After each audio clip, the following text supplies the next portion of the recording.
Committee meeting, regular session of Thursday, January 8th, 2026 at 6 p.m. We are at Swampscott High School, 200 Essex Street, room B129. Welcome, everybody. We have a nice big crowd for the new year. Thank you for joining, although I think you all had to join, so that's okay too. If you are so able, could you please stand and the Pledge of Allegiance? Pledge allegiance to the flag of the United States of America and to the republic for which it stands, one nation, under God, indivisible, with liberty and justice for all. Right. I will apologize in advance for my Barry White voice. And if you don't know who that is, Google it. You'll be fine. So lucky. And I am much better than I was the last couple days.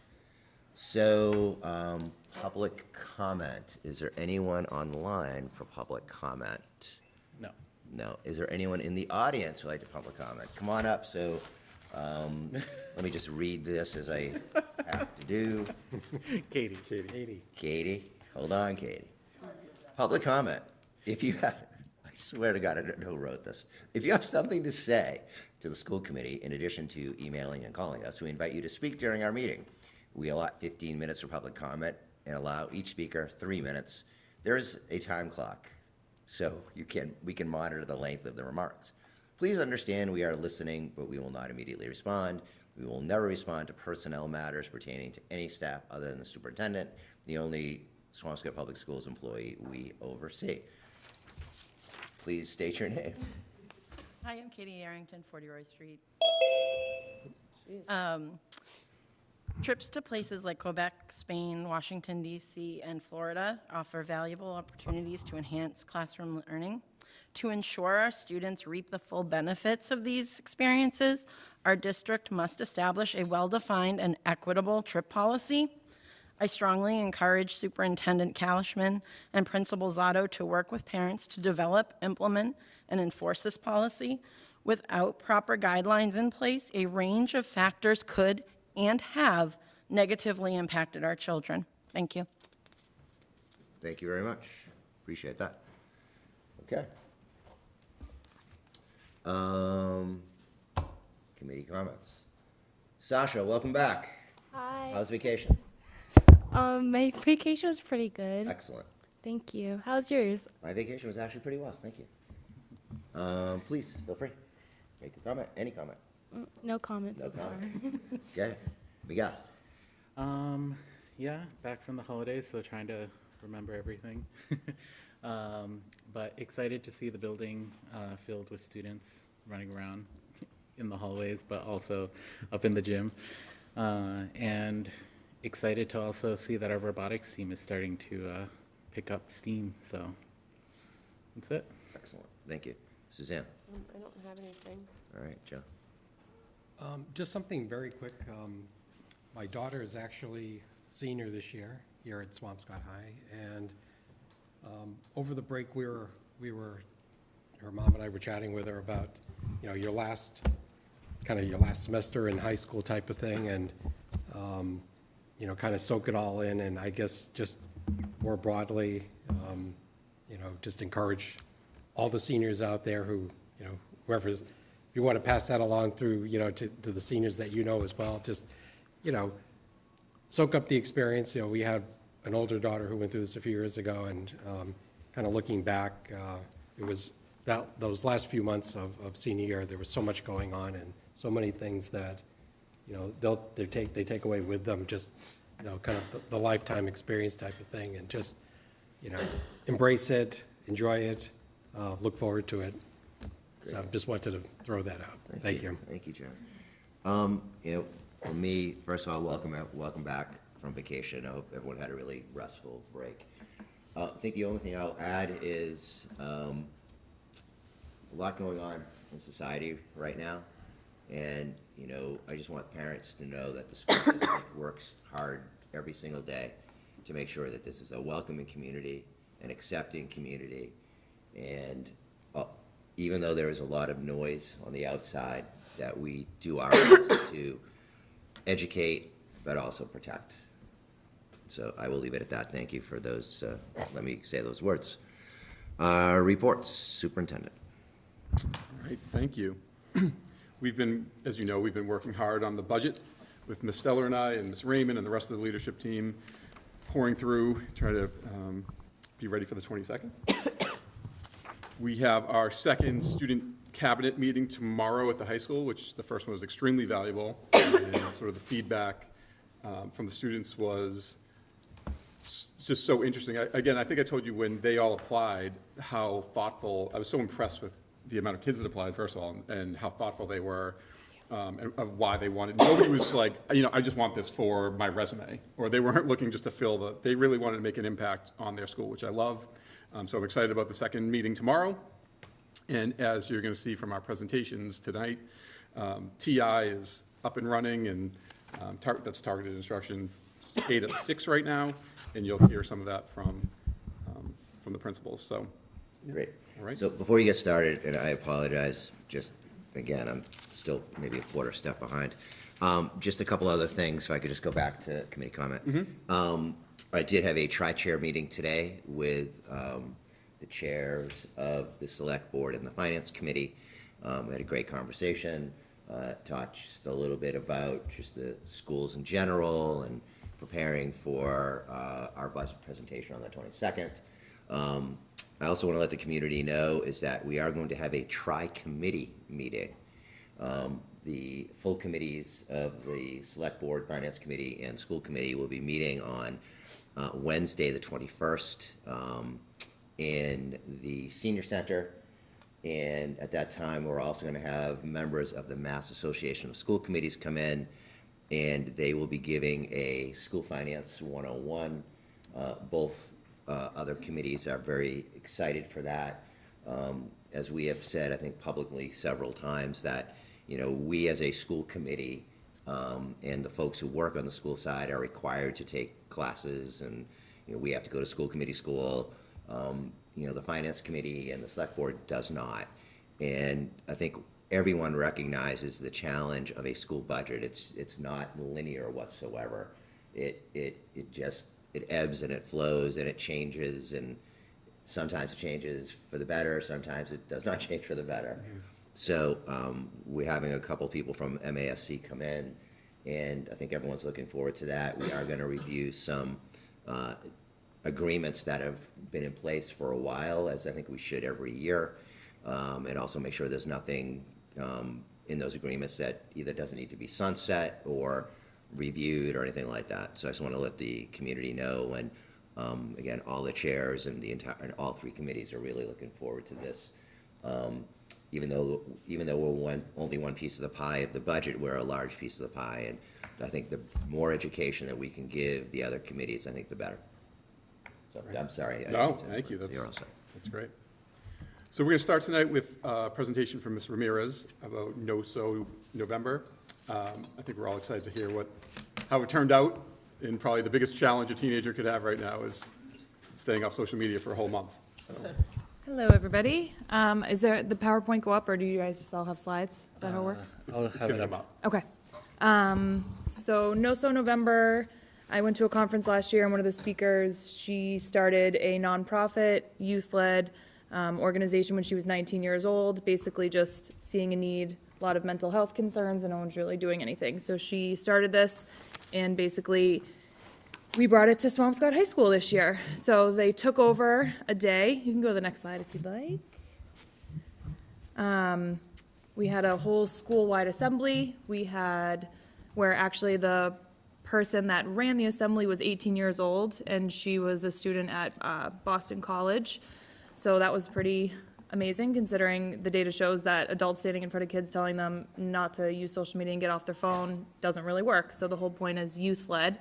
Also, most kids, just by even suggesting that they get off social media, they want to kill you. So, adults and students and kids are extremely addicted to their phones. So honestly, going into this, I tried to be very optimistic, but I wasn't sure how successful it was going to be. So as you can see, most felt that they were perfectly fine on their phone and weren't spending too much time. You can go to the next one.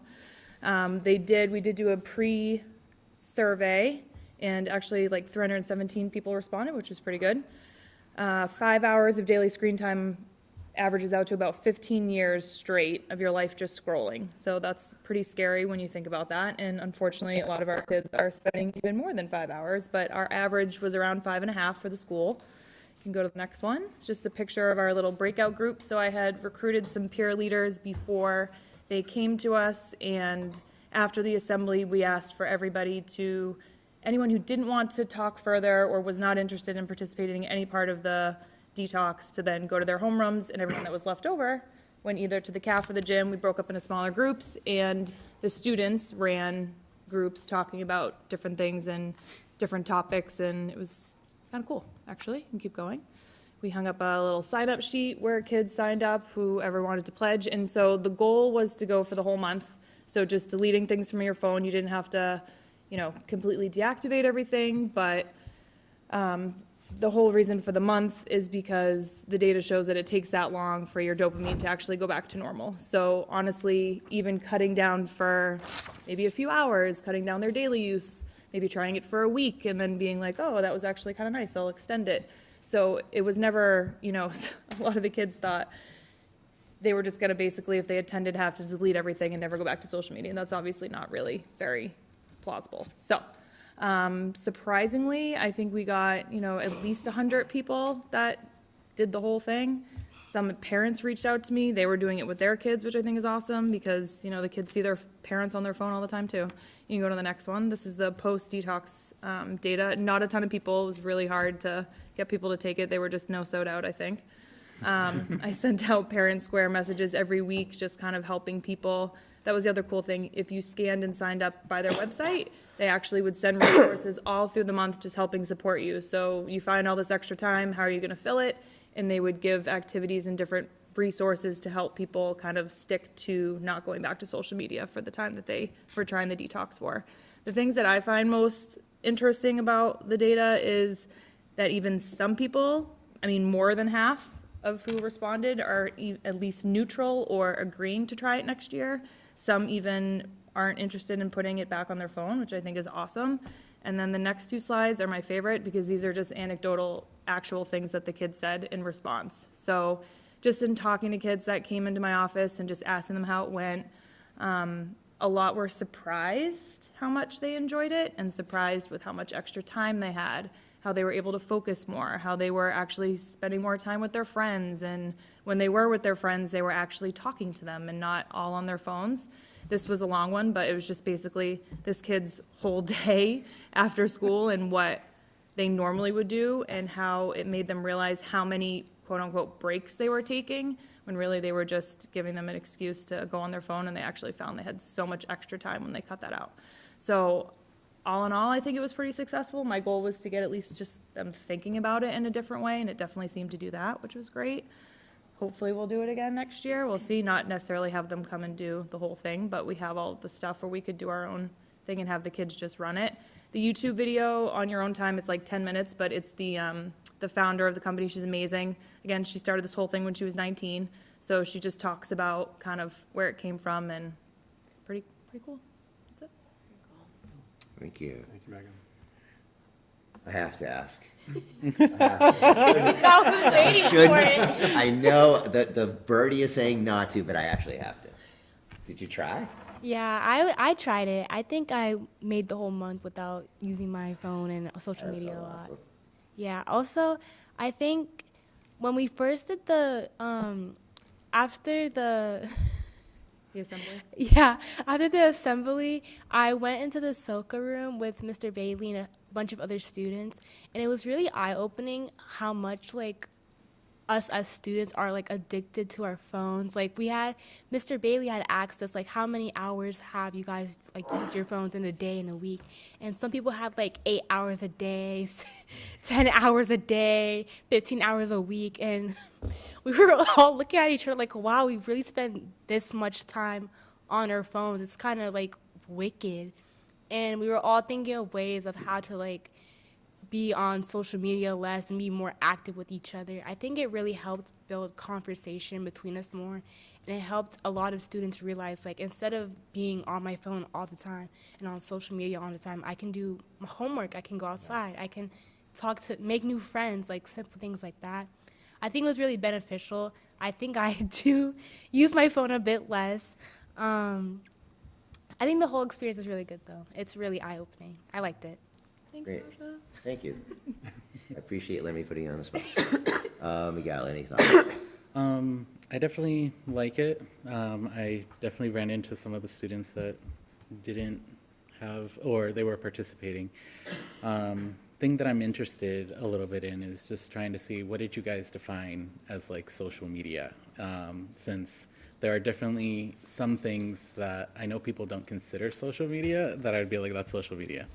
So the big ones, obviously, TikTok, Snapchat, Instagram, and Facebook. And then they also did include things like Netflix and those streaming services, because they also have algorithms and just feed you the content that they know you're going to want to watch. So they actually did include all of that, obviously YouTube as well. So they included all of that. And that's really daunting for a lot of kids. I mean, I deleted everything. I deactivated my Snapchat, my Instagram, and I don't have Facebook on my phone. I have not put it back on, and I'm so much happier for it. Your battery life thanks you. Realized how much Netflix I was watching. So that was the biggest change I made at night. Instead of reading or doing anything else, I was on Netflix apparently for an obscene amount of time, because I've now read like 9 audiobooks since November. So, and before that was all on Netflix apparently. So yeah, it was more so focusing on the ones that were the biggest contributors. So for some kids it was Snapchat, for some it was TikTok, and maybe just focusing on that one and decreasing the other time. Because cold turkey was a lot for them.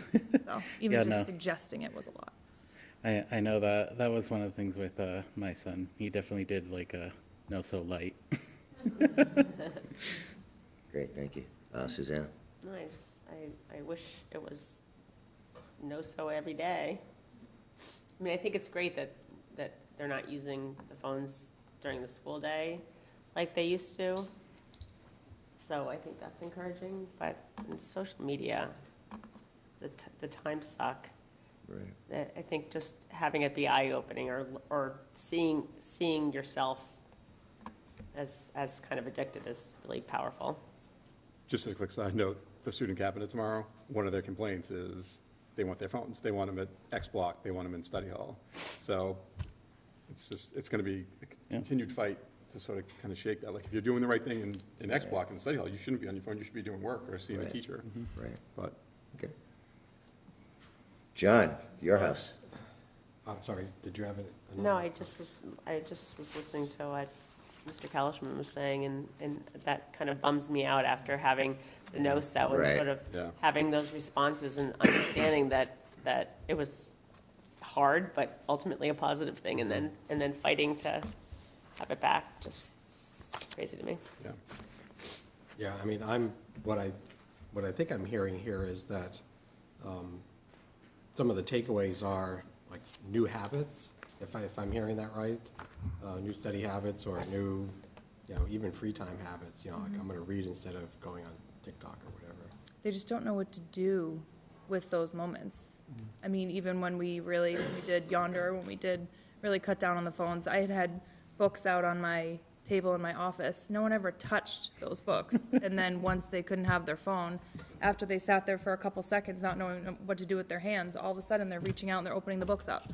So it's just kind of finding out what you can do in those moments instead of just picking up your phone and scrolling. You don't have to be doing something, but that's what we all do. So. Well, thank you. I mean, I'm fascinated that you initially got 317 respondents. That's great. So I have a question for you. So for me, I did delete TikTok. I spent one very long evening watching, I think, 2 full-length concerts. Then it was 4 in the morning, and that was it for me. I was done. Did not delete Facebook and so I'm reading the quote here. That's exactly what I did. I did not delete Facebook or Instagram, and I also stopped using it at 10 o'clock now. And I actually learned how to just block whoever other than family late at night and early in the morning. So I'm really proud of myself. What do you anticipate going forward for next year for this? I mean, it won't be as large scale. This was a pretty big thing with them. I mean, the founder lives in Colorado, so she flew out here and she had a local facilitator from Boston College that came and ran the assembly. So maybe doing just kind of getting a group of kids together to kind of run maybe the smaller groups, kids that are interested in trying it. We probably wouldn't do the big assembly again, but just doing something. Great. Well, thank you for your hard work for taking this on. I'm sure there were some very unique comments when you brought this up to everybody. Not very popular, no. I would imagine. I'm just curious if they made the connection between, sort of now I have 5 hours free in the day that I didn't have before. Right. But what do I want with those 5? What are the other things in life that I want? I want to get my math grade up. I want to make the track team, whatever it is, you know. Did they talk about what they did at all with those 5 hours, or they just didn't know what to do? No, some of them did. So the ones that really did it and found all that extra time, they were like, wow, I actually have more time to get stuff done and then I can sleep more. Or I actually have more time to do what I want as opposed, like, instead of using my phone, maybe I will read a book, maybe I'll play music or hang out with a Yeah. friend and just being more like walk. present. Yeah, take a walk, go outside, do something. God forbid they go outside. So just doing something else. The ones that really committed to it actually did kind of notice that, which was nice. Again, not a huge number, but didn't expect a ton of people to be very excited. Thank you. Well, next year, you should get a bunch of Sudokus and crossword puzzles. Yeah, that's a good idea. All right, great. Next up is Ms. Sanborn with a SES update. Just so you know, this, the reason we're doing these updates, and Ms. Otto obviously isn't here, she already gave her update. This sort of was born from that. What happened was, I was so blown away by the SHS open house that I had talked to Ms. Zotto afterwards and said, you have to bring this to school committee. They need to know exactly how it went down and what the planning was and what it looked like. And then it got bumped a little bit, so it sort of led to, well, while she's here, she's going to give an update on the school improvement plans. So I think in retrospect, I wish they did all three together, but that's why it's separate. Just wanted to give that heads up. So same thing here. We're looking at the elementary school, what's going really well, what are the highlights, and sort of how we go progressing towards the school improvement plans, which are linked to my goals as well. And same with Ms. Minter at middle school, the new and improved middle school. Good evening, everyone. Is this on? Am I good? Okay. I actually, last year, the focus at Swampscott Elementary was so about the complex process of integrating the three schools in daily operations that, you know, setting strategic goals really wasn't on our windshield. And this year we had that chance. We had that opportunity to do so with our team. And I am actually happy that we had this chance to reflect on it, because what our team has done is we really looked at the three goals we presented in September. I think we were here presenting in September, and we've moved the needle a lot with all three of our goals, even more than I even anticipated by January. So that was actually, during our reflection, has been great. So we're going to start with our goal number 1, which was our positive behavior. If you remember, we were talking about the lobstars, and our new school initiative that we really, it was using the lobstars, the team behavioral, positive behavior program. Started off with the administrators kind of opening the gates with it all, promoting it, explaining it, along with our teachers during the SEL. We're pleased to announce that all of our SES faculty and staff are now involved in handing out the lobster. And everyone's kind of, the school has been participating. So far, we've had 2 celebrations, which has been amazing for our, I think, our gull house and our puffin house, and we'll share some pictures in a minute. They were the first recipient, the teams to win. And to celebrate their achievements, the Gulls engaged in a competitive morning kickball match versus the staff, and the Puffins got to enjoy their first indoor carnival to start the day. And the next house that will be announced to win was on January 30th. And if we scroll through to the next slide, you'll see this is just some pictures of the celebrations that we have here with the team. Indoor Carnival had a lot of the stuff we use on field day. We actually blew some of the things up. And the teachers and the kids were able to celebrate the positive behavior. And it is, the next slide is our matrix.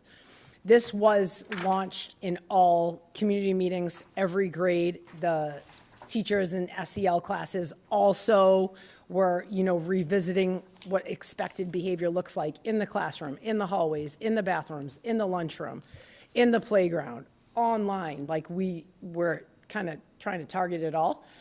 And I will tell you, if you walked in the cafeteria in September versus January, even after having 12 days off, it is a different place.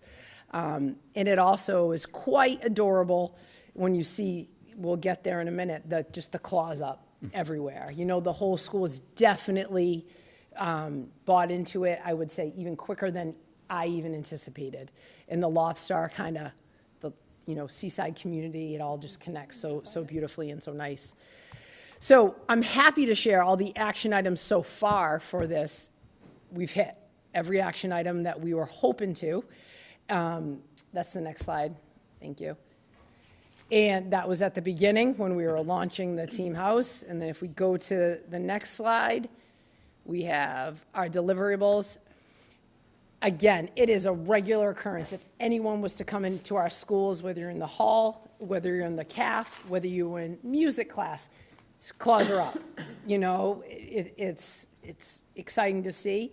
As the administrators, we consistently refer to what the expected behavior is if a child does end up with one of us for an unexpected behavior. We constantly refer back to it when we're dealing with any office referral that comes our way.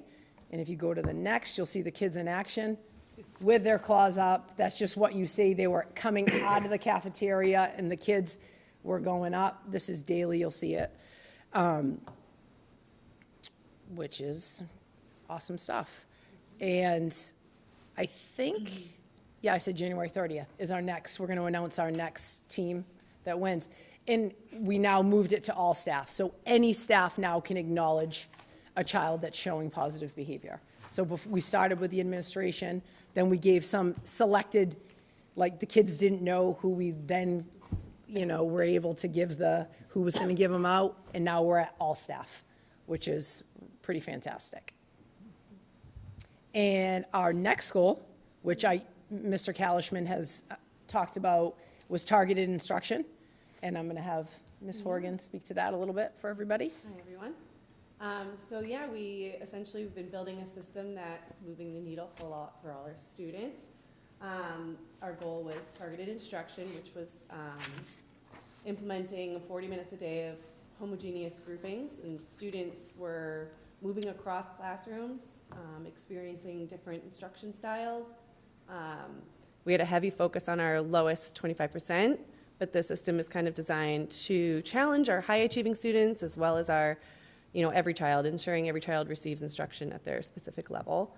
I don't know, the next slide is the action items. So all of these action items have been completed for the first cycle. And now we're currently in the phase of planning our cycle 2. I don't know if you want to skip to not the next slide, but the slide after, and I can kind of just talk about all those points. Yeah, perfect. So, like I said, we have successfully planned the groups. Our primary goal is for 70% of these students to achieve at least a full year of growth. To hit that target, we've clearly identified our anticipated lowest 25% in the 4th grade, and we're happy to report that those support plans and groupings have already been active.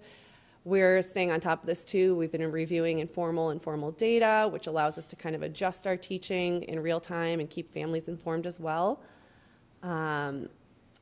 It's really just kind of about creating a culture of data-driven, differentiated support, especially for our multilingual learners, students in IEPs, as well as our high-achieving students. We definitely have to extend a huge thank you to Sarah Kent and our interventionists. Their work behind the scenes, meeting, researching, creating resources, and providing feedback is what's driving these placements, and it's been the backbone of this entire process. So huge thank you to Sarah. So, another important part of this was the staff feedback, and this has been significant. It's a huge learning curve for us, and it's definitely, we couldn't do it without the collaboration, and that's been great. So based on just the valuable feedback from staff, we're moving to more of a consecutive model for our second cycle. So we're going to do 5 weeks of math with one pod, followed by 5 weeks of ELA or literacy. Given that we have 10 weeks before MCAS, this like 5 and 5 model, it's just going to give us like that focused, uninterrupted time that we really need to drive those results home. So, and that came out of the feedback and just collaborating with a lot of the staff. We also just want to thank our students and like all the staff for their flexibility in this process. Launching the TI initiative wasn't easy, but everybody's been just an incredible team player. We're sending a parent survey out next month and a student survey later in the spring. But like, you know, a lot of this has been driven by just the anecdotal feedback that we're hearing from classrooms. And so far it's been productive and positive. And just to jump in there too, Yeah. the reason we definitely want to do a formal survey with our families is I'm getting we had a parent meeting today, and that parent told us that the best part of her daughter's day was target instruction. So we want to hear across all households. Yeah. Kind of what their children are reporting in those households, just so we can actually get the data from that as well as the families. And we're even going to pitch it like a very accessible, easy survey to our students at the end of the year, and just get some feedback from our kids as well. Yeah. So yeah, for future planning and like just kind of closing, we are just actively exploring new math intervention resources with the help of Sarah Kent as well, to ensure that our teachers just have the best tools that they can have for planning. And this whole system is still evolving, and you know, it's a work in progress, but our foundation is pretty solid. And we're seeing more focused, data-driven approaches that are just benefiting every learner. And we're just going to continue to stay committed to just refining it. And based on like what we learned from our staff and families, we just really look forward to just sharing that growth with you guys. So thank you. And yeah, it's kind of it. And then goal number 3, which I feel like just me personally, I had the least to take time to really see how we were doing on this goal, because it's not so much in your face every day. But I was very pleased to see how much we've actually accomplished in our community building as well. And if we kind of go a little bit, I would say if you can go to slide 14, I think it's entitled Action Items. It should be the next one, yeah, here. So all the bold is what we've done already too, which with the help of the middle school staff and Principal Minter, we've already done 3 sessions of our mystery readers work with the middle schoolers coming down to work. And we've had some siblings that were able to read to their younger brother or sister. And just even the excitement of getting to see my former colleagues from the middle school come to be in the school with us, that was awesome. And I spoke to Heather Carr today, who is our grade level leader in 4th grade, and we're looking to probably March, or I would say end of April, to get the letter writing to the community. We had one of our teachers did it last year with the senior center here. They were doing lighter pen pal project back and forth, and then they had the opportunity to meet in person. We're looking to, as I shared earlier, to extend that with groups. So we're maybe one group, we may come to all of you and say, hey, you know, education and kind of people involved in education for Swampscott's one group, and that may be Heather Carr's class. Then the fire department may be, you know, Julie O'Brien's 4th grade class. And connected to the curriculum, formal letter writing is actually in their curriculum. So it would actually real life learning. How do we make this, you know, tangible for the kids? So we're excited for that. Just to share something very awesome with you all. This is a quick, can you click on action items where it says firefighters video excerpt? This is very quick. It's just a little touch of, this was with Miss Sushian's 1st grade class. They wrote letters to the firefighters. Oh, the audio, is that working?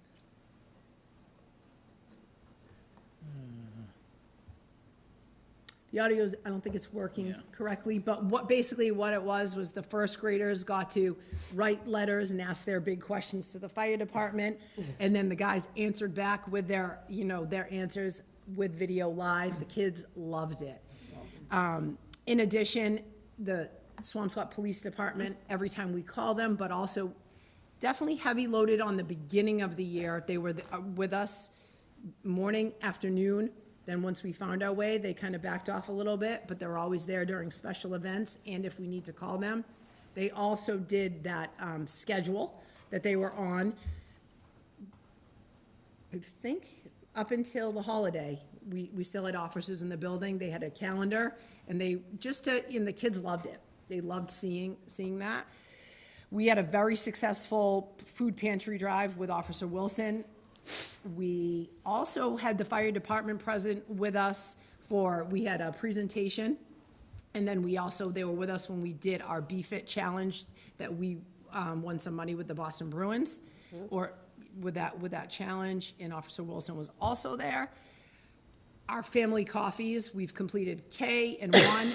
January 27th is our second grade one coming. And we've had our turkey trot, our winter fair, and we are already, believe it or not, in the works planning and prepping with the PTO, with our PE team, talking about how to make field day even better than it was last year. And it was quite a community event. We had people volunteered across this community. We even had, the paramedics were on site the entire day. So that was really great too. So, yeah, we're moving the needle with all 3 goals, and we're excited, and I'm very, very proud of our entire team and our students. And just to conclude with a very sweet moment from one of my second graders in Miss Lever's class today, when I was in the classroom. It happens to be the 80th day of school today, and they let me know that, and they said, Miss Sanborn, we only have 100 days left. And Phoebe asked me if I could extend it by 1 trillion days. And I thought that was adorable. If only. So, Right. that was great. Sweet. Thank you. That's great. Any comments? Sasha? I really like this whole plan and slideshow. My favorite part was the community in the classroom part, because I do think community is really important, especially in school. I enjoyed seeing the video of the kids and the firefighters. That was really adorable. Thank you, Sasha. Suzanne? Yeah, I kind of agree with you. I love like the police presence in the school, so it's like just a given and it's like a natural and it's, not adversarial. It's just nice. It's perfect. No, there's a lot going on here. I'm psyched the building stuff settled down. Yes. Yeah. Me too. I've heard a lot of that from people. Good. Like even teachers, just sort of like, this is such a better year, because like, we're not doing tactical stuff. Yep. Love it. Great. John? First, thank you for the presentation. It was great, and I think one of the things I liked, what I heard, was the survey you're thinking of doing on the targeted instruction. Is the goal of that to take the information and have it for the following academic year? Is that what you're thinking? Yeah, I mean, even we surveyed the staff, so when we surveyed the staff, we took, after the first cycle, we took something that we could, from their feedback, and actually put it into play for cycle 2. So same type of thing regarding our families and even our students. Just not having those conversations, but actually getting it across from the families and all the stakeholders. Like, okay, how can we improve? How can we get this better? I think it's a great idea. Thank you. Superintendent? I just want to reiterate that it was such a team approach. I mean, thank you so much to Ms. Kent, Ms. Sanborn, Ms. Horgan, but also the teachers. It's hard. This has been really hard, and we've had a lot of meetings and tweaked it a lot, and everybody's kind of given a little bit. There's been a lot of give and take, but I think at the end of the day, everybody realizes it's what's best for kids. I mean, I've been here 14 years. I think, the conversation about how are we moving the needle has been every single year. What are we doing for our top students who want the challenge work? Well, here's the answer. So kudos to everybody involved. And also to kind of connect it, I know Megan may have she just stepped out, but kind of connect it to the child that we have before us now is very different. And even getting them up, moving to a different teacher, to a different, it is helping this new type of student that we have in this day and age. And, I'm excited to see if we, when we keep with it, the results at the end. I do believe it's going to be positive. Yeah, I mean, this is something we talked about for years as far as the switching. Yeah. And I think part of the reason kids loved coming to the middle school for so long when it was a better building than the other 3 schools, I guess, was that they got to move and see different teachers and be in different classes, and now they're getting that experience within the elementary school, which is wonderful. I also want to say about the sort of campus model now, the fact that the middle school kids are coming to the elementary school, that's just another added benefit of the new elementary school, that kids can walk over with their teachers, do a lesson with kindergartners or first graders or fourth graders. Like you said, kids are reading to their little brothers and sisters. It's such a, the sense of community that's being built amongst K to 8 really right there has been something to see, so thank you. Yeah. I like the part where you were saying new students, just because the pen pal part of getting them to actually write is great. Since I feel like during COVID, everyone was just on their computers, and I've seen very sad writing for some students. And seeing that they're actually doing that, hopefully by the time they get to the middle school, it'll improve a lot more. And definitely excited about any of the data that you guys are learning and kind of seeing how those improvements are overall. And you can hide names and stuff, but it'd be great to see how much you're able to improve within that 5-week cycle. Thank you. Thank you, Miguel. I'm going to dovetail actually on the data side. The data is the most important thing, out of this. I think you guys are doing great. The targeted instruction is something, Superintendent, you talked about for a while. So I think it'll be really, really interesting as when we get towards June and probably more towards next August, September, where everybody lands. You have fourth graders going to fifth grade, and as we start to track this year to year, from your Ms. Kent, especially for you, that'll really hopefully pay some serious dividends as we go forward. It sounds like that everyone, the second year in the building, and we can now put the newness behind. Everyone's kind of one unit. All the growing pains are fairly gone. It's really impressive, and I think also just doing this mid-year is really helpful. I mean, I think it's helpful for you guys, to kind of keep you guys on track to go to the goals. It really was. And for us, it's the same thing, right? You're not coming back in May and you say, well, what did you say here? But this just keeps everybody together. It just sounds like you guys are doing an amazing job at that building, and just thank you. Thank you for all you do every single day. Thank you. We appreciate the support. Thank you. So we talked today about making this an annual January thing. Yeah, So, definitely. Yeah.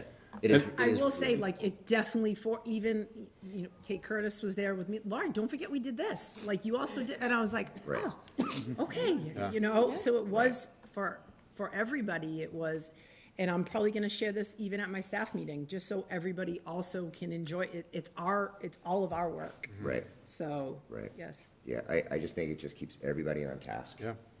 For the half year. And then I would just add that, and Ms. Kent, feel free to chime in if you want, but I was going to say about the data, something I've always respected so much about the school committee is that, you've always looked at the MCAS as one data point. This isn't just about the MCAS, this is about the kids' Right. growth and being challenged in IREADY, in MCAS, in the report cards, in their confidence in school, in their confidence in writing, in their confidence in math, and what it leads to. There's such a big picture here. Right. It's not just that one day, that one test. However, I'd be a liar if I said I wouldn't, I think there's going to be some improvement, but, and I'm excited about that. But I just wanted to sort of point But out also exposing them to a person that may have not been their person. Right. More trusted adults in Right. the educational system, Right. And Jason and I used to talk about this all the time, and this is really putting it into play. I don't want a child just to say, hey, Sasha, tell me your trusted adult. No, tell me give me them all. Yeah. Right. Tell me, that is such a success and I really believe that sets Swampscott apart. Yeah, if they're naming one person after Yeah. 4 years. Yeah. Right. We failed. Right. So we want them to have a slew of people that they could pick from. Yeah, Right. we're also trying to balance the data that we're using. Like today, we had a data meeting for literacy, and we've got fluency, comprehension. We've got all kinds of things, and then we also have the teachers look and see how are they doing in the classroom and give their feedback as well, because you do have kids that just freeze up on tests or that kind of thing.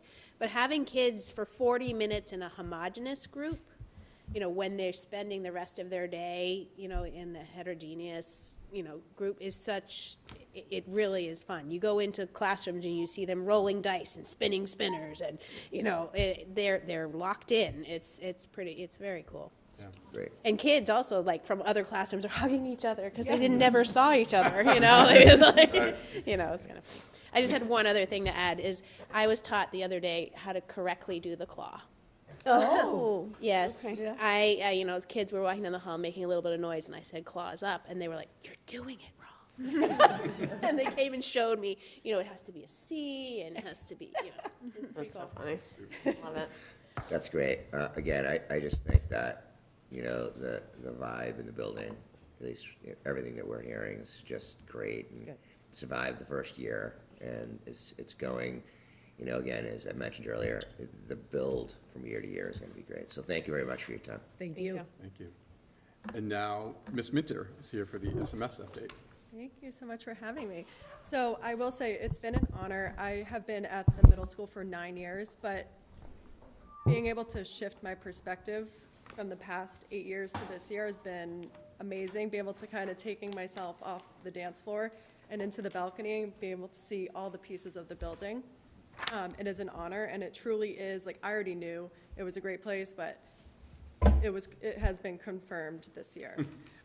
So data literacy, writing excellence, student belonging, and family partnership are the 4 goal areas that we are focused on for the school improvement plan.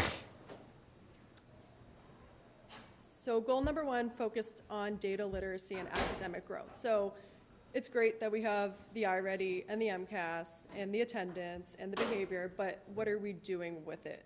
It only means so much if we have action plans and goals surrounding it. In October into November, Sarah Kent, Katie Porter Roberts, and I sat with each grade. We paired up the ELA teachers with the social studies teachers and the math teachers with the science teachers. And we met and looked at the first iReady scores along with the MCAS scores from last year. Looking at, who were the high flyers and who were the ones who needed a little bit extra support. So we used Open Architects, which has been an absolute game changer. Having all the data in one space makes that data literacy piece that much easier of having, okay, this is all of our data. This is this student. This is this group of students. This is this grade. This is the school. And being able to really manipulate the data allows us to dive in deep to help that bottom 25%, but also lift those high flyers who need that extra stretch. Can I just say that's great? I mean, that must be just a breath of fresh air. It is. You can actually look at one system and kind of dice and slice it however you need to. That's great. Didn't mean to interrupt, but just wanted to say that. That's okay. So along with the data literacy and the initial staff data meetings, we sent out a survey to see how the staff took to the initial meeting. Was it great? Was it not so great? What are next steps? Do you feel like the next steps are there? A lot of staff enjoyed it and found it productive. They were unsure of those next steps, which we were transparent with them. Like at those data meetings, we weren't sure exactly what those next steps would look like, but we did promise them that we would be working together to ensure that the next step would come, which leads me into targeted instruction for 5th and 6th grade. The reason why we started with 5th and 6th grade is because they already had that existing enrichment block, so we didn't have to shift anything with the schedule. 7th and 8th grade gets a little bit more convoluted, but that's our future plan. So targeted instruction, as I know you already heard, is a specific focus strategy designed to help individuals or groups with unique needs. So really taking that data from those initial meetings and seeing those specific skills of who needs what, and how are we going to meet those needs. And targeted instruction allowed us to do that. We were a little behind the elementary school. We started in trimester 2, so early December. So we're about a month in. This is a pilot, right? This is new for everybody. As Ms. Sanborn said, everybody is learning, everybody's kind of flexing a little bit. And so the first trimester, or the second trimester, is going to be 12 weeks. And then the third trimester, we're going to survey the teachers and see, was 12 weeks too long? Do you want it shorter? So trimester 3 might be 2 6-week periods, or another 12-week, whatever they think is going to work best for the students. You can go to the next slide. So that this sort of just shows the timeline of the 12 weeks. And I think there's as many opinions as there are people. Yes. Yes.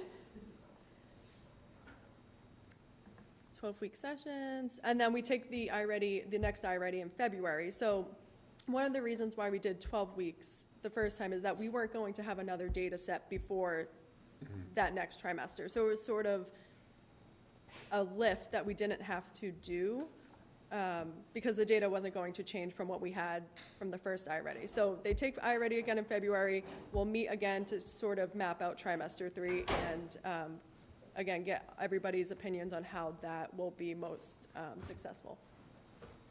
You can go to the next slide. This is just an example of what the groups look like for one of the grades.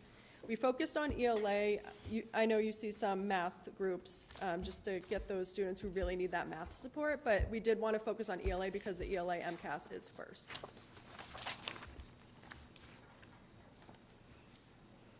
So I have Mrs. Hughes here. Are you good? Okay. She is one of our 5th grade teachers, and she teaches Stories of Swampscott, our town through the times, which is one of our TI groups. So I'll let her sort of speak on that. Thank you, Ms. Minter. So I do have Group 8, who is the highest achieving group, and it's been just a wonderful experience. These kids are finally getting one dedicated period in the day where they can truly be challenged, and honestly, they're thriving. So with the help of Ms. Kent and Ms. Porter-Roberts, they gave us kind of the groups. Here's your groups, here are your skills, and then the teachers had the autonomy of how do you want to do this, which for me is just a thrill. So we decided to do that evolution of Swampscott from then till now. So with some donors from the town, actually, they were able to supply us with some books. We've dove into some library and news archives. Kids are listening to podcasts.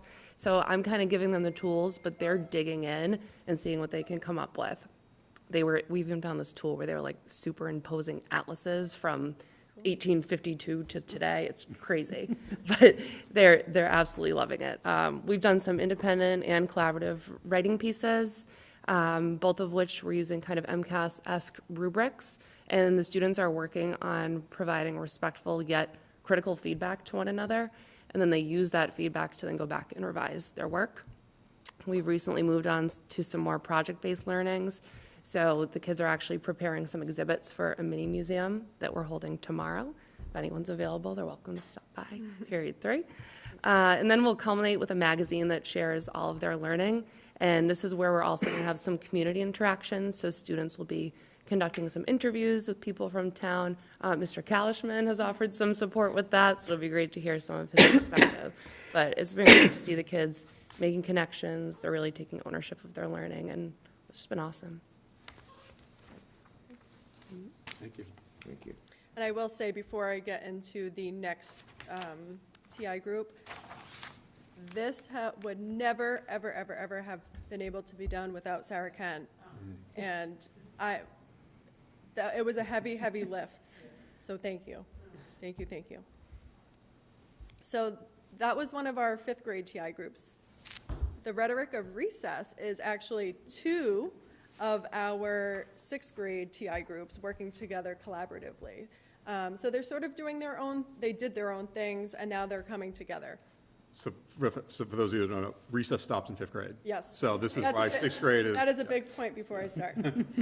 So some of the 6th graders watched and read FDR's speech to Congress, his persuasive speech. The other one read a novel kind of surrounding that. So they learned about rhetoric and persuasion. Now they're taking what they learned and they're brainstorming ideas to craft an argument to persuade the administration, me, to have recess in 6th grade. So I actually went down to the library. Both groups were working collaboratively the other day. I sat with each table, worked with them, reminded them that you have to remember that I will have counter arguments, right? So thinking, like putting yourself in my shoes of what am I going to respond back to? So you sort of beat me to it. And I guess when they went back up to the classroom, the two teachers reported that they were so into it, being able to see the face to the person they're trying to persuade. I know Mr. Knowles went today, actually, went up there. So it's been great. I think overall TI allows the teachers to be creative without having the stress of like the tests and the quiz. They are making it much more project-based, which for the students and for the teachers is fun. And for me, I'm having fun. So it's been great overall. Next slide. So goal number 2, writing excellence. Overall, it's hard to really report a specific data point on this right now because we are going to measure it more with the MCAS, but we have been working, every single grade has been working hard to incorporate more of that writing. Starting with the 5th grade, we started the interreading program last year. It was new and it is still new, but really trying to implement more of the writing pieces of it. So if you see, you can, I'm not going to read everything to you, but I included student work from all 4 grades, all different forms of writing, creative writing, persuasive writing, writing based off of the Twilight Zone, based off of different novels. 7th grade, there's student work based on science and trying to determine where Dracula's gravestone should be based off of evidence, and really just taking all of that content and putting it into that writing form to expand their knowledge on different contents, different books, and different medias.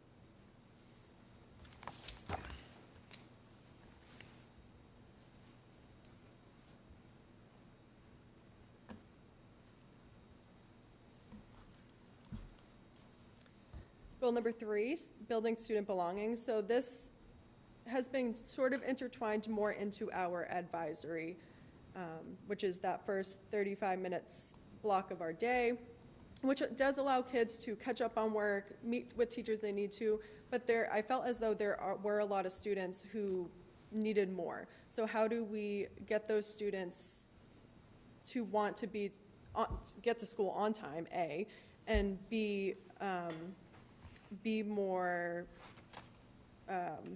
present in the morning and be more motivated. So we made our advisory committee and we started this past summer. So getting a group of teachers of brainstorming what's working, what's not working, how can we put more meaning into advisory to get the students to be here in the morning. You can go to the next slide. So we sent out a survey, and this is overall the effectiveness of the advisory block. We didn't get a ton of participants, but it did give us a good idea of where some people were feeling and what we needed to do. And in the next slide, it asked teachers sort of how they felt their classes were first thing in the morning and what we can do with that. So as you can see, the high energy was pretty high. So if you can go to the next slide, which leads us to open gym and outside time. So Mr. Knowles and I, once a month, we get each grade either outside, if we can. If it's too cold, we go into the gym. This is a nice way to start the day, get the energy out, but also it's a great incentive. You got to be doing the right thing. You got to be here on time. It happens once a month, so if you miss it, you miss it. And the kids actually really like it. I wasn't sure if they were going to really take to it, but they ask about it. December was a wonky month, so we weren't able to do it in December, and kids noticed, and they were asking. So we just had 5th grades this Tuesday? Yeah, Tuesday, and then we have 6th grade tomorrow, and then we will make sure 7th and 8th grade gets it as well. And then, of course, our mystery readers, which is such a highlight. We have 8th grade going to the 2nd grade, and we have our 7th grade going to preschool. Another great incentive for the students and giving those students that role model opportunity to be able to, have confidence and go with the younger kids and be those role models that maybe they don't get to be when they're with their same-aged peers. So it's been really, I've gotten great feedback. We actually sent out not a survey, but kind of like an application to see who would want to do it. There was a ton of response, and some of the responses were so insightful and meaningful. It was really, really nice to read. Go to the next slide. So here is just a couple things. So the 7 C's is what the 7th grade uses for like an incentive program, sort of like our Big Blue Pride, just smaller scale. I know the 6th grade does it as well. Just remembering to, have those qualities that we want to see every day from our students. We do Big Blue Pride. And then I don't think it would be linked here, but the Arctic Games I have a video for that. That was new this year. This is the specialists put together. It's unbelievable. So fun. Yeah. I mean, so fun. So before Thanksgiving, we have the volleyball tournament, but there was nothing the day before that winter break. So the specialists came together and they made the Arctic Games. So when the students had specials, they did a box tower challenge. They did the Whitney Houston challenge. What was that? Hold on, what's that? Oh, They have to hit the drum. the drum. Yeah? Oh, That's very cool. yeah. So they had a great time. I'll send the link. It's a fun Please. video. Yeah, it was fun. And then the world language teachers do a Thanksgiving video, and it's really cute. The 8th graders come together and in different languages write what they're thankful for, and it's cute. So just great things happening. You can go to the next slide. National Junior Honor Society, always doing amazing things for the community, student belonging. Shout out to Matt Moran, who is just a rock star with that. They actually got a shout out in the Greater Lynn Senior Services newsletter in December. That's what we want. We want the community, good people inside and outside of the school building. We can go to the next slide. Some science, engineering, robotics, students building bridges. There was actually a bridge made out of popsicle sticks that held a cinder block, which was amazing. The makey-makeys on the computer engineering, I don't know how they work, but they're very fun. I was playing Pac-Man with lifesavers. It was really impressive. And then Mr. Gerasi doing the pumpkin drop in robotics. The kids had a great time doing that. He actually, in that picture, he is doing it off of a ladder, off of the stage. But he went on the roof and threw it off the roof when it was nice out. That day it was raining, but kids had a great time with that as well. Go to the next slide. And then strengthening family partnership. We had our student slush day. We had our curriculum nights. Mr. Knowles and I have had 2 coffees with the principals. We sent out a family survey already, which we will send again in the spring. You can go to the next slide. The nice thing about SmartPass and Open Architects, as we were talking about, is it really gives a snapshot of the student. And SmartPass is nice because it gives us all the data of when they're in class, when they're out of class, which classes are they missing the most, and being able to have that open communication with families of, this is what we're seeing in school, and letting that conversation happen both in the building and at home.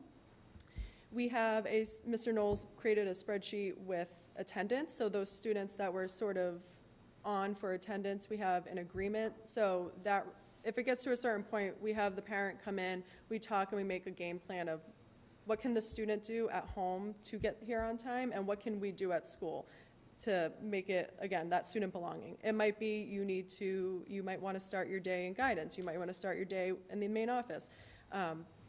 But having that agreement of we need to be in school and we need to be here on time, and making that as easy as we can on both ends. We make attendance calls homes, the family survey, and just whatever we can do to get the parents and the families to partner with us to get the student there. To the next slide. Wow, And that's it. that's a mouthful. Thank you. Yes. Suzanne? I'm psyched about the targeted intervention, like to listen to you talk about that group doing the Swampscott stuff. I think it's so empowering for kids to get separated out into different groups, especially homogeneous groups, because the kids I work with, I notice that sort of the lower achieving kids really shine when they can be the best in their group, which they don't get to be a lot of the time. So it's really cool on that end, and then it's really special to watch kids get really involved in a project like you're doing, that they sort of take it and run, right? Like I don't know, it's nice to see that happening. It's nice to feel like it feels so much more authentic kind of learning to me than a lot of sort of the drill and kill classroom kind of stuff. It's pretty awesome. I'm psyched we're doing it. Psyched you guys are doing it. I'm just going to take some credit. Just kidding. Thank you. John? Again, thank you for the presentation, very informative. Couple quick comments. I'm really happy to see that the mystery reader program is still going. I know that's been a great thing. I have a question on Goal 2, the Writing Excellence Initiative, and I'm just curious, and maybe it's here, are there measurable student outcomes with this? It's like, is there like some outcome you want for the student with that initiative, or is it just kind of introductory concepts just to make them familiar with these things, and there's no real, measurable outcome? The measurable outcome is the exceeding the percentage on the MCAS. Okay. Getting our percentage higher than what it is. It's hard to gauge, like, to give a number right this second, but ultimately that is our end goal, is to get that percentage higher on our MCAS scores. Okay. Yeah, I would just add that generally when you adopt a new curriculum like in 5th grade just did, the teachers are so focused on reading, as they should be, and there's new things to read, but writing takes a lot of time, and so writing kind of gets shrunk. And over time, thanks.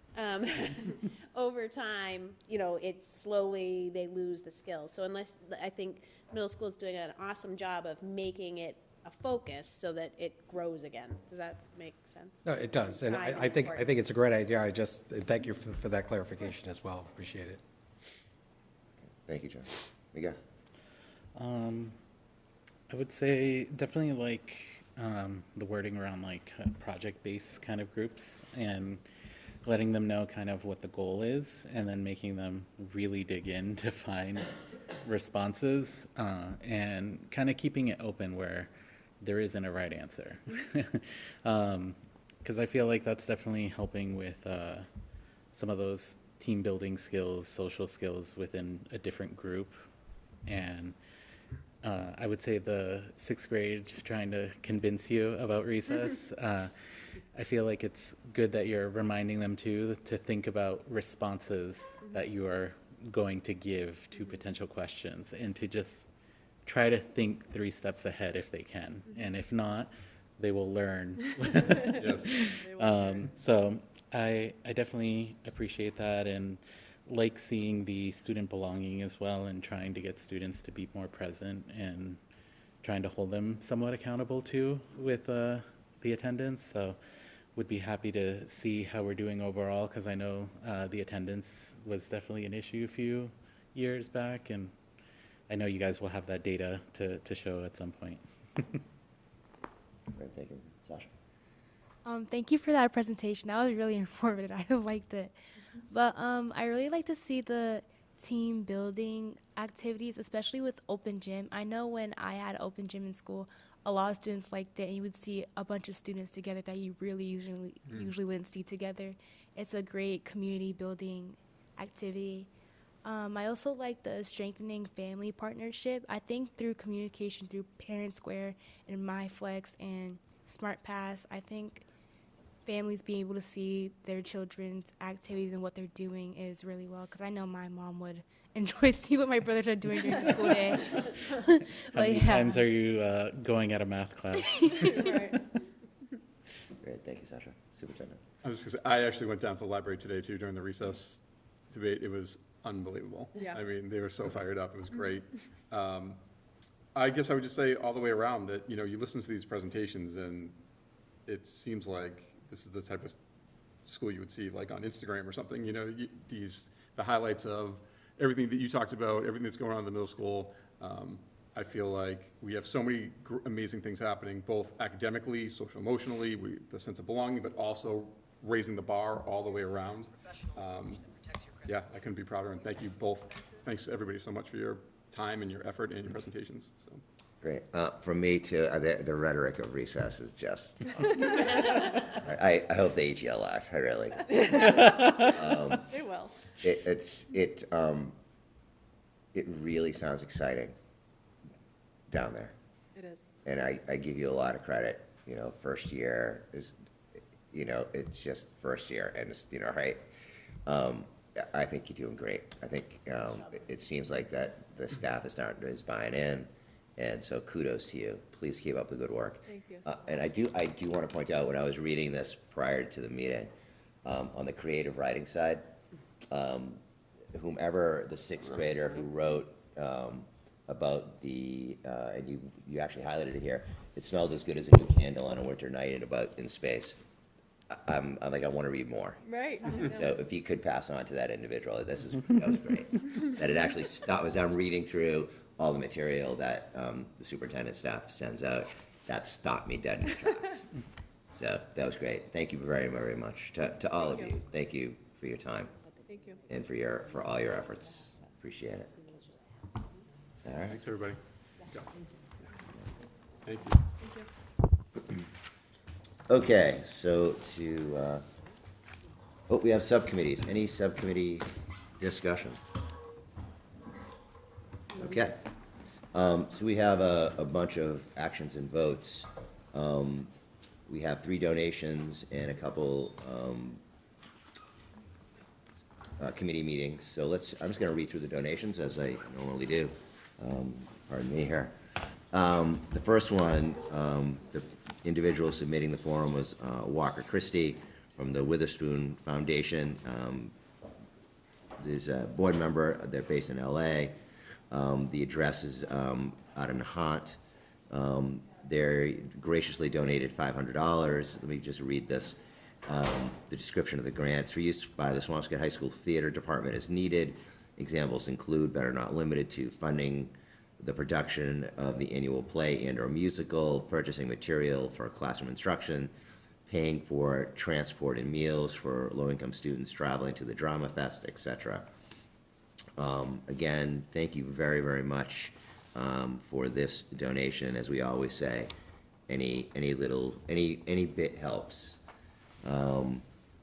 Also from the Witherspoon Foundation, a donation of $7,000. Wow, $7,000. That is incredibly generous. It's for the Swampscott High School TV program to use at the discretion of Mr. Doulette. Mr. Doulette, raise your hand up there. The TV program continues to expand, continues to do really new and exciting things.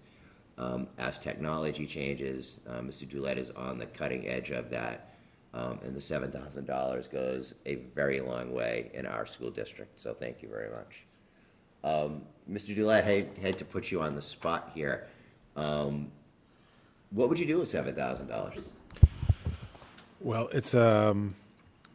it's actually an interesting question because as we're doing budgets for both the school and the town, and we're watching cable revenue drop, I am realizing that I'm not in the same position that I have been for the past 10 years. And we've been very blessed to have enough money to build this system as we have. So this $7,000 is going to be key for either replacing some of the TV cameras that I purchased like 8 or 9 years ago when I had more money to play with that I don't have now. So it's really like a perfect timing for something like this for the next. These cameras can last 8 years, but having that income when they go is so crucial. So I imagine that's what we'll use them for, is to replace the TV cameras. Sasha's one of my news producers, and she knows how important those things are to keep the news going. So. Excellent. Yeah, it's excellent. Thank you for asking. Thank you, Mr. Doulette. And thank you for the Witherspoon Foundation as well. Yes. And then we have one other. The name of the donor is the estate of Jane Willett Cox. This came from Ms. Cox's attorney. They have donated $1,000 to the Swampscott High School. Thank you very much to the estate, to the family. Thank you to the law firm as well for bringing this to our attention. I am positive that you'll put a good use to that $1,000. Very, very, very generous. And that's the 1, 2, 3.